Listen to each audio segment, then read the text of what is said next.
Okay, let's look at a special case.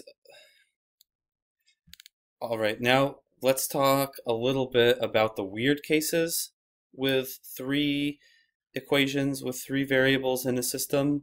And when do you have no solution and when do you have an infinite number of solutions? It's the same idea as before. This was a rule I told you about before, but I'm actually writing it down explicitly here. Um, if you get something like 0 equals 3 after combining your equations, or you get 0 equals something else that's not 0, like 0 equals 5 or 0 equals -10, then that means your system has no solution. Now, if you get 0 equals 0, or like 3 equals 3, or something else that's always true, after combining all three equations, that's supposed to say 3 there, then the system has an infinite number of solutions. Let's do an example of what that looks like here. With this system, I might say, let's eliminate the y here by multiplying both sides of this first equation by -2.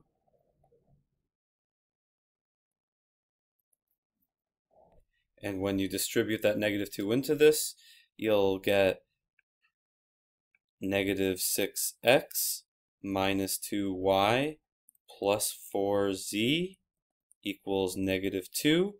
And that will cancel out with the 2y from the second equation. And you might see where this is going. We'll get 6x plus 2y minus 4z equals 5. Now let's add these together.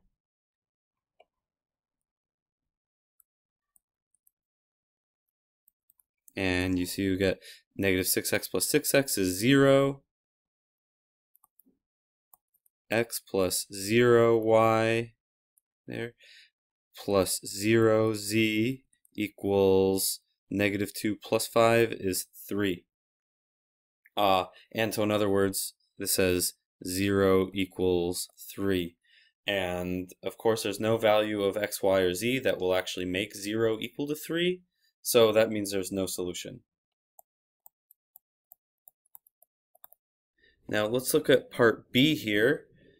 This time I see, I see a 2x and a 2x here. It would be nice if I could eliminate x by making this become a -2x, because then I could add -2x to these other ones to cancel out the x's.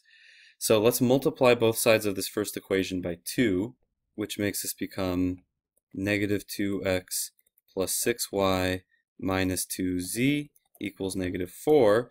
And then we're just gonna, let's add equation number 2 to that, like so. The -2x plus 2x becomes 0, 6y plus y becomes 7y, -2z minus 4z becomes -4z, -4 minus 1 becomes -5.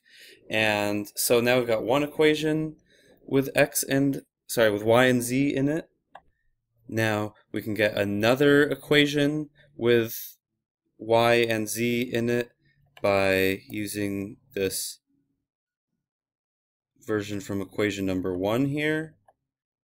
And let's add that to equation number 3, which is 2x minus 6y plus 2z. Oh, interesting.